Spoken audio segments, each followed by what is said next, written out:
ज्यादातर बच्चे यही सोचते हैं कि अभी हमारे पास बहुत टाइम है। मैंने सोचा है कि एक बार कोचिंग का सिलेबस, मेरे कॉलेज का सिलेबस पूरा हो जाए, उसके बाद मैंने सोचा है कि स्ट्रेटजी बनाऊंगा, उसके बाद एग्जाम की प्रिपरेशन करना स्टार्ट करूंगा और फिर मैं टॉप करूंगा। मेरे भाई, मेरे दोस्त, अगर सोच लेने से सारी चीजें होती तो आज इंडिया में सभी के सभी अंबानी होते। अब पता चले एग्जाम आ गया, तुम बाबू सोना पर लगे हुए, ऐसे होगी पढ़ाई, सिर्फ डिस्ट्रैक्शन होगा। हर 2 मिनट बाद 3 मिनट बाद एक वर्ड आप रिपीट करते हो, आपको पता है वो वर्ड क्या है। बाबू ने खाना खाया, बाबू सोने जा रहा है। बाबू तो बदल जाएगा, कल को चेंज हो जाएगा क्योंकि सिचुएशन बदलती है, लेकिन जो एग्जाम में आपके मार्क्स आएंगे 12th में 10th में, वो चेंज नहीं होने वाले। जी हाँ बच्चों, स्वागत है आपका हमारे YouTube चैनल प्रदीप बायोलॉजी में, और मैं हूं प्रदीप गौड़। इस वीडियो में हम जानेंगे कि जो आपका मार्च 2022 में बोर्ड का एग्जाम होना है, उसमें आप अपने सिलेबस की कैसे प्रिपरेशन करें कि ज्यादा से ज्यादा मार्क्स गेन कर सके, आप 90 स्कोर कर सके या फिर 90 प्लस स्कोर कर सके।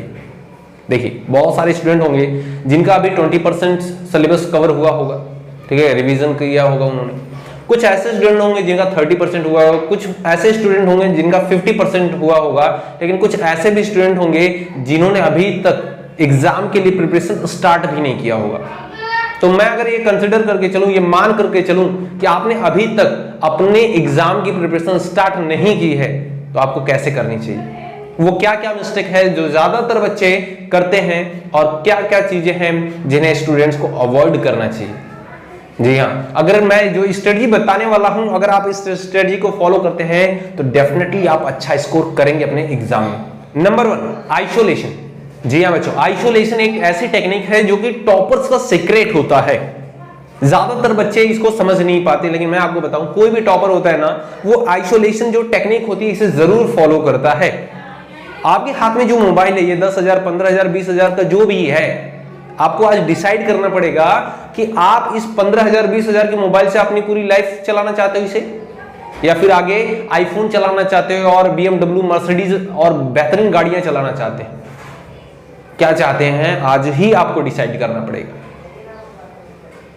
जरा समझिएगा, आइसोलेशन एक ऐसी टेक्निक होती है बच्चों जिससे क्या होता है, आपको कंफ्यूजन कम होता है, आपके ऊपर मेंटल प्रेशर कम होता है, तो ज्यादा से ज्यादा आपका टाइम बचता है और उस टाइम को आप कंज्यूम कर सकते हैं अपने स्टडी पर।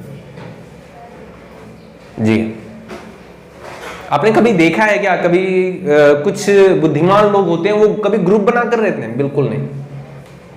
तो आपको करना क्या पड़ेगा, नंबर 1, आइसोलेशन। इसलिए मैंने बोला क्योंकि आपका फ्रेंड ग्रुप जो है ना काफी बड़ा है, और जितने ज्यादा फ्रेंड उतना ज्यादा डिस्टरबेंस। जी हाँ, आप पढ़ने बैठेंगे, कॉल आ जाएगा, भाई चलते हैं आज पार्टी है, भाई चलते हैं आज। बस एक दिन में क्या हो जाएगा यार, कुछ नहीं होने वाला। बात सही है, एक दिन में कुछ नहीं होता, लेकिन एक एक दिन करके जो आप करेंगे रोज, उससे बहुत कुछ होने वाला है।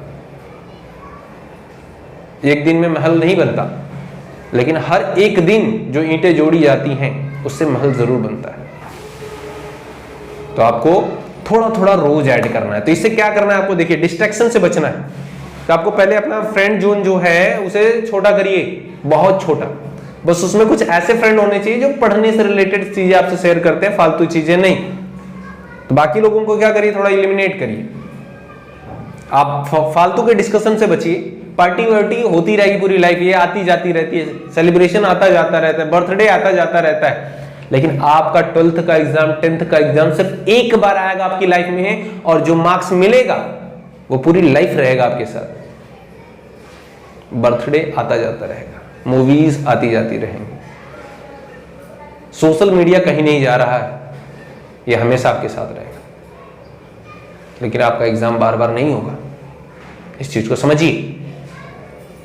सेकेंड थिंग बच्चों, आपको करना क्या है, सेकेंड आपको करना है कि जो स्टडी जब आप करते हैं तो एक पर्टिकुलर आपके पास प्लेस होना चाहिए, एक सुटेबल सिटिंग पोजीशन होनी चाहिए आपकी। ऐसा क्यों? ज्यादातर स्टूडेंट क्या करते हैं, बस बुक उठाते हैं, कॉपी निकालते हैं और बेड पर लेट जाते हैं। कुछ देर वो लेट कर पढ़ते हैं, फिर उसके बाद 15 मिनट बाद बैठ जाते हैं, फिर तकिया को ले लेते हैं गोद में, फिर लेट जाते हैं, फिर दीवार से चिपक जाते हैं। सही पोजीशन में ही नहीं बैठ सकते हो भाई, ऐसे पढ़ाई नहीं होती, ऐसे रिवीजन बिल्कुल नहीं होता। आप ऐसे गारंटी है कि आप 1.5 घंटे नहीं पढ़ सकते, 1 घंटे 1.5 घंटे नहीं पढ़ सकते आप ऐसे, बेड पर पढ़ाई नहीं होती। तो करना क्या चाहिए आपको, एटलीस्ट आपके पास एक चेयर और एक टेबल होना चाहिए। जिस पर आप बैठिए, कम से कम लगातार 1.5 से 2 घंटे पढ़िए कम से कम। और एक बेस्ट पोजीशन होती है टेबल पर बैठने से, तो ये जरूर आपको फॉलो करना चाहिए। ठीक है, आपके पास टेबल हो और उसी टेबल पर ही पढ़िए, बेड पर नहीं। बेड पर पढ़ाई नहीं होती, आप आलसी बन जाएंगे एकदम। पढ़ेंगे लेकिन कुछ याद नहीं होगा, बस फैमिली वालों को दिखा रहे होंगे आप कि आप बहुत पढ़ रहे हैं, लेकिन आप पढ़ नहीं रहे हैं, आप बेवकूफ बना रहे हैं। ठीक है, ओके। नंबर 3, आपको कुछ एसेसरी और नेसेसरी चीजों में फर्क जानना पड़ेगा, डिस्ट्रैक्शन से बचना पड़ेगा। जैसा कि मैंने आपको बताया कि ये बर्थडे आते जाते रहेंगे, जो सोशल मीडिया है इसे भी आपको अवॉइड करना पड़ेगा। आप पूरी लाइफ में, ठीक है, आप अपनी पूरी लाइफ में देखिए क्या क्या चीजें आप अननेसेसरी करते आए हैं, कितनी बार आपको रिग्रेट हुआ है, आप कितनी बार पछताए हैं कुछ गलत चीजों को करके। सेम फील होगा अगर आपने उस चीज को फिर से रिपीट किया तो। जी हाँ, फिर से रिग्रेट होगा आपको अगर आपने चीजों को अवॉइड नहीं किया। आप मूवीज देख सकते हैं कभी भी, मूवीज एक बार रिलीज हो गई तो उसे फिर कभी भी देख सकते हो, लेकिन इन 3 महीनों में, 2 महीनों में, 2.5 महीने में जो भी आप पढ़ेंगे उससे जो मार्क्स मिलेगा पूरी लाइफ रहेगा आपके साथ, उसका इंपैक्ट पूरी लाइफ रहेगा। आप सोशल मीडिया को अवॉइड करिए, मोबाइल को भी अवॉइड करिए। ठीक है, अननेसेसरी जो चीजें हैं, जो एक्टिविटीज हैं, उन्हें भी अवॉइड करिए। बस 3 महीनों के लिए, मैं ज्यादा नहीं बोल रहा, मैं बस बोल रहा हूं 3 महीनों के लिए बस ये सारी चीजों को आपको अवॉइड करना है। उसके बाद जब एग्जाम हो जाता है उसके बाद सारी चीजें करिए, कोई प्रॉब्लम नहीं है। और ऐसा भी नहीं है कि आप बहुत बड़े कोई नेता हैं या प्राइम मिनिस्टर हैं, जो अगर आप लोगों से अटैच नहीं होते तो लोगों का बहुत बड़ा नुकसान हो जाएगा या आपका बहुत बड़ा लॉस हो जाएगा। सोशल मीडिया पर अगर आप नहीं जाते हैं, 2-4 लाइक कम हो जाएंगे तो कोई तबाही आ जाएगी आपके फोटो पर, ऐसा है कुछ? बिल्कुल नहीं। लेकिन अगर आपके 12th में, 10th में परसेंटेज कम आते हैं, डेफिनेटली इंपैक्ट पड़ेगा आपकी लाइफ पर, ऐसा ही। तो आपको सोशल मीडिया से दूर रहना है। बहुत सारे बच्चे होते हैं, मैं आपको बताऊं, थोड़ा सुनकर आपको ऑकवर्ड होगा, वो रिलेशनशिप में होते हैं। अच्छी बात है आप रिलेशनशिप में हो, कोई बात नहीं, ये ह्यूमन एक्टिविटीज है और सबके साथ होता है। लेकिन मैं बोलूंगा समझदारी दिखाइए और कुछ देर के लिए, कुछ टाइम के लिए आप इन सारी चीजों पे थोड़ा कम फोकस करिए। लाइफ बहुत बड़ी है, ठीक है, लाइफ बहुत बड़ी मेरा मानना है। आप इसमें बहुत सारी चीजें होती हैं जो आप कर सकते हो, सीख सकते हो। कहां पर आपको फोकस करना है ये जानना बड़ा जरूरी है। अब पता चले एग्जाम आ गया, अब तुम बाबू सोना पर लगे हुए हो, ऐसे होगी पढ़ाई, सिर्फ डिस्ट्रैक्शन होगा। हर 2 मिनट बाद, 3 मिनट बाद एक वर्ड आप रिपीट करते हो, आपको पता है वो वर्ड क्या है।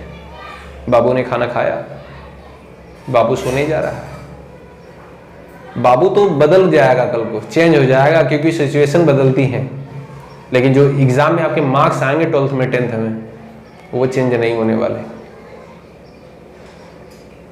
सोच लेना, जो भी करोगे आप, इसका इंपैक्ट पूरी लाइफ आपको दिखता रहेगा। जब भी आप मार्कशीट अपनी उठाएंगे ना, तो आपको दिखेगा कि आपने 12th में क्या गलतियां की थी कि ये मार्क्स मिले हैं आपको। सैक्रिफाइस तो करना पड़ेगा। तो अगर हम बात करें रिवीजन की, नेक्स्ट है हमारा कि रिवीजन कैसे करें।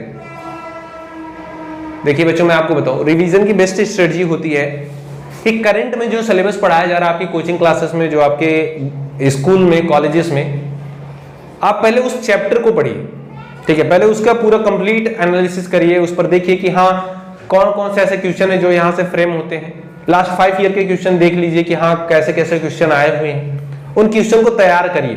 जो करंट में चैप्टर चल रहे हैं उन चैप्टर्स को प्रिपेयर करिए, फिर उससे पहले जो चैप्टर कंप्लीट किए गए हैं उन चैप्टर को प्रिपेयर करिए। अब पहला चैप्टर चल रहा है, आप 7वां चैप्टर पढ़ रहे हो, बिल्कुल नहीं। अगर 7वां चैप्टर चल रहा है तो आप पहले वाले चैप्टर का रिवीजन कर रहे हो, बिल्कुल नहीं। आप पहले 7वें चैप्टर को पढ़िए, 7वें चैप्टर को पढ़िए, फिर उससे पहले जो चैप्टर पढ़ाया गया 6th चैप्टर उसको पढ़िए, फिर 8th चैप्टर पढ़ाया गया तो 8th चैप्टर का रिवीजन करिए, 7th चैप्टर का रिवीजन करिए, फिर 6th चैप्टर का रिवीजन करिए। रिवीजन करने के साथ साथ एक चीज और आपको करनी है कि आपको राइटिंग की प्रैक्टिस करनी है, क्योंकि एग्जाम में आपको क्या करना है, लिखना है, वहां पर जाकर पेपर लिखना है, सुनाना नहीं।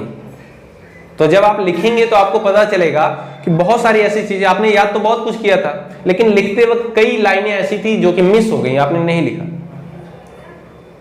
तो आपको राइटिंग की फिर प्रैक्टिस करनी है।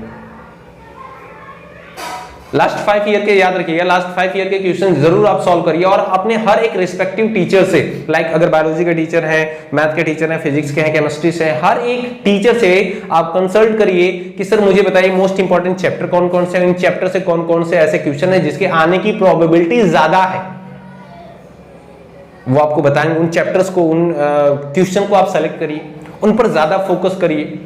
इवन 25% आपका सिलेबस रिड्यूस है, इस बार नहीं कुछ हो पाया तो तुम्हारा कभी कुछ नहीं हो सकता। सिर्फ 75% आपको सिलेबस पढ़ना है। गोल्डन अपॉर्चुनिटी है, लगे रहिए, इस बार फोड़ कराएंगे। इसी तरह की ढेर सारी वीडियो पाने के लिए आप हमारे चैनल को सब्सक्राइब कर सकते हैं। कोई क्यूरीज है, किसी पर्टिकुलर टॉपिक पर वीडियो चाहते हैं तो कमेंट सेक्शन में मेंशन करिए, मैं उस पर्टिकुलर टॉपिक पर वीडियो बनाकर आपको प्रोवाइड कर दूंगा। तो मिलते हैं आपसे नेक्स्ट वीडियो में एक नई इंफॉर्मेशन के साथ, तब तक के लिए जय हिंद।